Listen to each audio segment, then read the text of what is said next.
Hello there, YouTube. Hope you're doing well. Tonight, March 1st, plus 10. So that's right. It's March the 1st plus 10, March 11th. It's March 11th. It's Saturday night. And I turned on Twitch and I saw the Dashing Saint was making a new build at like level 54. And I was like, hey, I've not played with my level 40 build in a minute. That's the closest thing I think I have to 54. I'll do some invasions with my level 40, and if Dashing does some invading, like I might be able to invade with him. If he gets like a Taunter's Tongue duo or something. And so, this was the first invasion that I had of the evening. A nice Taunter's Tongue duo. Dashing was still doing a lot of PvE to get his build finished. I didn't realize that when I turned my game on, but it's fine. We managed to get another co-invader to come in here and help. And this build that I'm using is like the level 40 version of a build that I have all kinds of copies of. I have a copy of this build here at 40, I have a copy of this build at like 150, I have a copy of this build at 200, I think? No, 300. Whatever the max level range is. 301 maybe? Whatever it is, I don't know. But this is just like a sword and shield carry and knight type of build, and depending on how I'm feeling, sometimes I'll play around with these builds at whatever level. Sometimes they'll be more intelligence focused and cast more spells, which is why you see like carrying Piercer and carrying Greatsword and all that stuff on my spell bar up there. Is because sometimes I'll use Marika's Source Seal to get myself more intelligence, and you know, I'll be more spell focused with this build. But usually it operates as you're seeing here. We're using Radigan's Source Seal for the strength and the dex, and we are using the Star Seeker Talisman for the 5 extra intelligence, and we started off as a prisoner, and so base level prisoner plus that Star Seeker Talisman gets us enough intelligence to use the Carrion Knight Sword.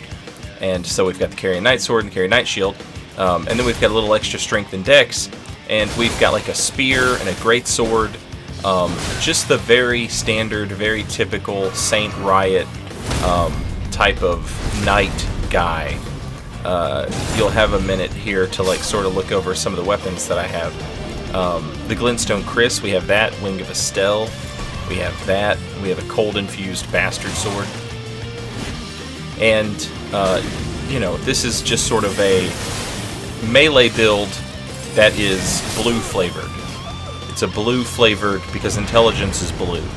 So it's a blue flavored melee build. You might have noticed that the Royal Greatsword was in my inventory, and I keep telling people that I'll try this thing out, and then I keep forgetting to try this thing out. Look at its stat requirements. They're absolutely insane. 26, 18, and 22, and it weighs a ton. It weighs a metric ton. But it does come with int scaling magic damage, intelligence scaling magic damage right off the bat. And even unupgraded, this thing was at like 190 AR, and my Carrion Knight Sword is at like 208 AR. That is not a huge difference between a weapon that is not upgraded. You know, when you consider this is a weapon that's unupgraded, and the Carrion Knight Sword has been upgraded 3 times. These are somber weapons, so you know we're going to +3 at level 40. So yeah, look at that, 290 versus like 318 or whatever, 308, whatever it is. That is not a huge difference. So this thing is going to do quite a bit of damage once we upgrade it. And after that last invasion, I've got some runes to spend. We're going to have to rearrange our talismans. We're going to have to put on a little different armor. We're going to have to take the shield off so that we're not heavy load rolling. I'm going to talk to EG here. We get this thing upgraded to +3. And then the damage becomes, you know, significantly better than the Carrion Knight Sword. Also go ahead and upgrade the Glintstone Chris while I'm here. But yeah, let's try it out. right off the bat, the first thing I was thinking was like, okay, this Ash of War is never going to hit anybody. And this is becoming kind of a trend, I guess. Ashes of War that I think would never hit any human being end up hitting everybody way more consistently than I would have ever considered. Carrion Grandeur was the exact same way. And then it turns out that Carrion Grandeur is actually like not that difficult to hit people with. If you know like how to be slightly sneaky about it. And look at the range on the pullout. That's pretty good, honestly. The weapon does a good job of covering you for trying the Ash of War, but the problem is a lot of people are going to have like Moonveil and, you know, lightning spells or whatever else. And in a situation like that, they are, you know, they're going to be able to punish you. They're not going to be able to run in and hit you, but not many people try and run in and hit you anyway.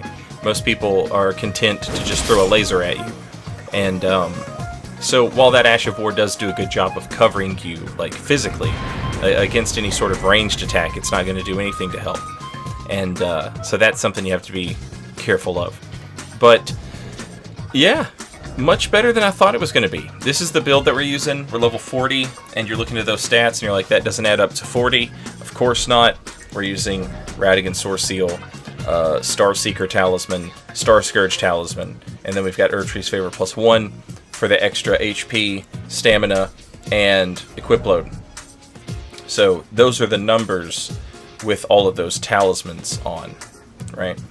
And yeah, you can see 431 attack power, 431 attack power on the weapon itself. It reminds me a little bit of like an unbuffable Dragon Slayer axe from Dark Souls 3. If you could buff this thing, it would be absolutely disgusting, much like the Dragon Slayer axe of Dark Souls 3. But a weapon that has this high split damage, and especially when the split leans towards the elemental, is absolutely disgusting at low level. It might fall off at higher levels. I don't know. I would have to try. But at low levels, I was absolutely surprised with how good this thing actually was.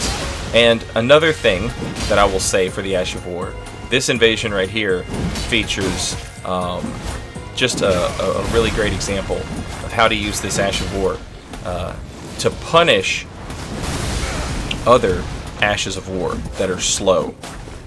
Any type of like really slow Ash of War, you can, you know, against those types of players who are just sort of like brain dead, running towards you, just mashing L2 over and over and over again. Against those types of players, this Ash of War is actually pretty good. But yeah, almost 300 damage on a single attack there. And if I had drank my Wondrous Physic, there we go, that would increase that damage by quite a bit.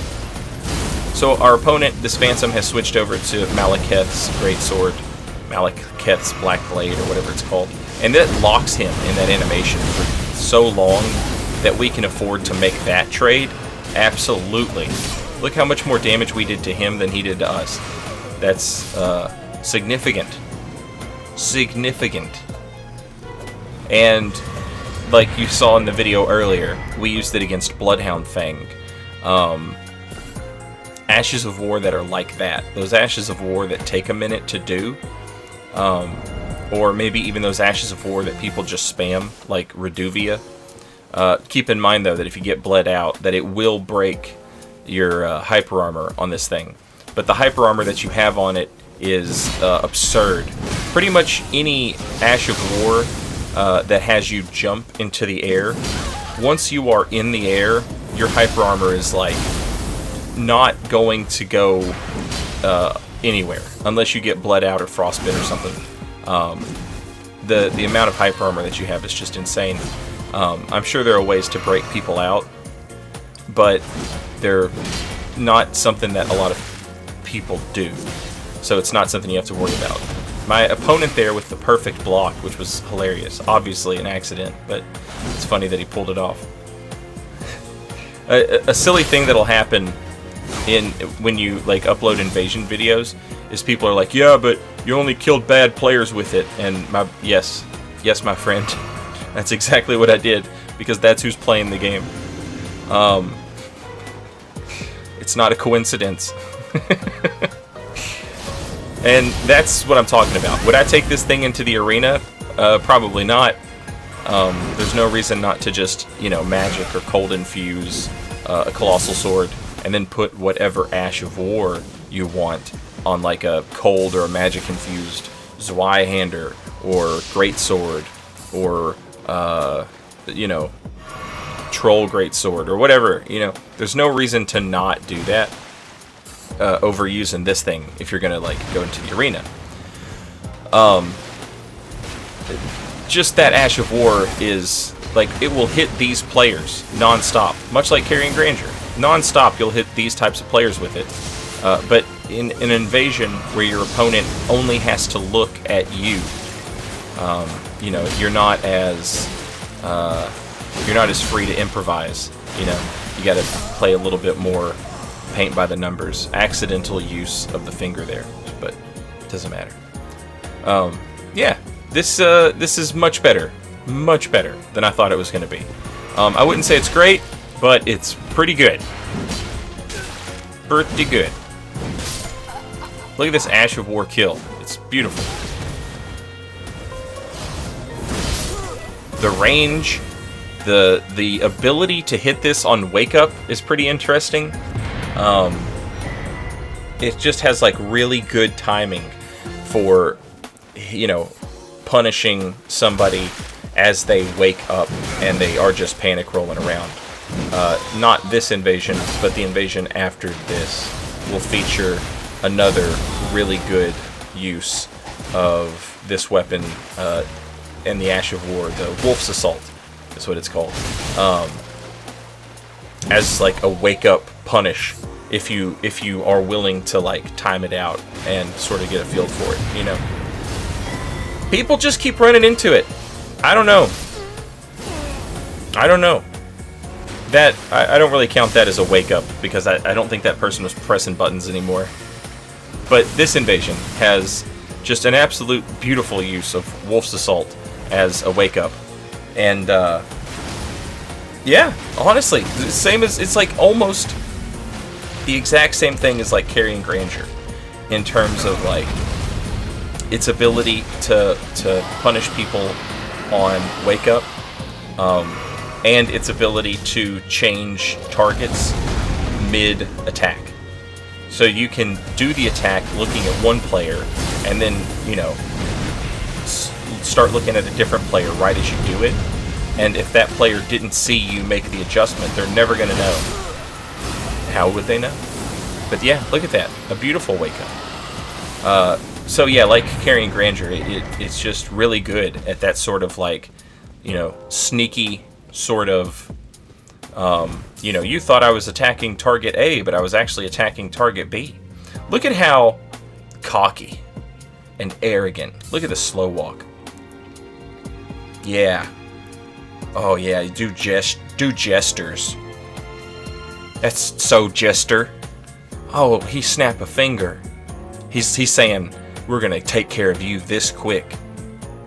Alright, well, don't talk about it, be about it. Look at this person going for the sneaky backstab. They're so sneaky. Alright, so we're just gonna press the poise button right here. Beautiful. Uh-oh. Uh-oh. I'm beginning to think that maybe this isn't me locked in here with you. Maybe this is you locked in here with me.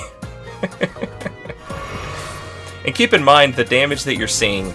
The damage that you're seeing with this thing is the Ash of War is not being buffed by Jar Seal or anything like that. Pretty much all of our talismans had to go to just equipping the damn thing. We need Erdtree's Favor for the equip load. We need the Strength Talisman.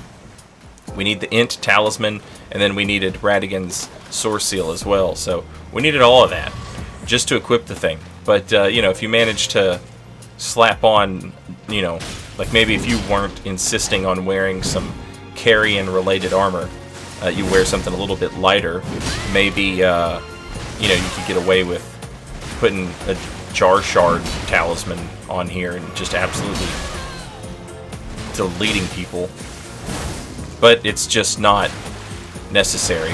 I will say, earlier I was talking about this thing in duels, and I did end up having a quote-unquote duel with a guy who had a phantom summoned and 15 flasks in the lakes. I didn't upload it. I didn't include it in this video because it was kind of boring. It was like 7 or 8 minutes long.